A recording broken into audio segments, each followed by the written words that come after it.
மா சுவாமி, இந்த கண்களால் கடவுளை காண முடியுமா?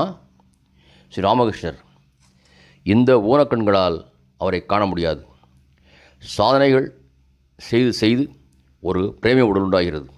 பிரேமை கண்கள், பிரேமை காதுகள் எல்லாம் உண்டாகின்றன. அந்த பிரேமை கண்களால் தான் அவரை காணலாம்.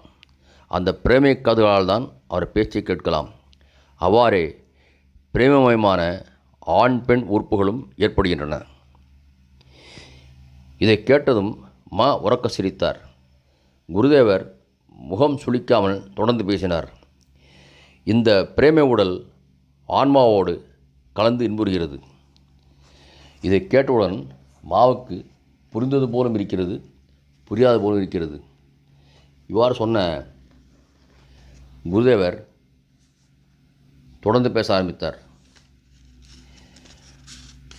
பிரேமை உடல் ஆன்மாவோடு கலந்து இன்புறுகிறது என்பதை அடியேன் ஒரு தமிழ் ஸ்லோகத்தில் இப்படி இணைத்து சொல்லியிருக்கிறேன். மூலகர்த்தா மன்னிக்க வேண்டும். கேளுங்கள்.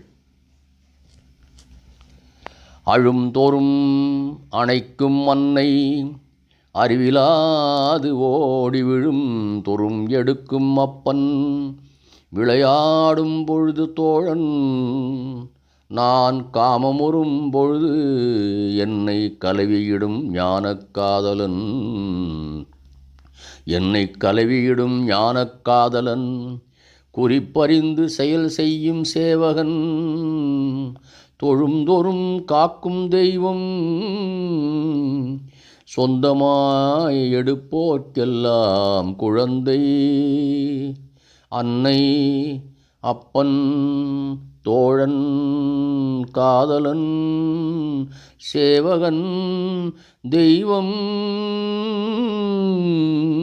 குழந்தை, இப்படி உலாவும் என் குருநாதன் வாழியவே பல்லாண்டு பல்லாண்டு பல கோடி நூறாயிரம் இன்னும் ஒரு பல்லாண்டு வாழியவே.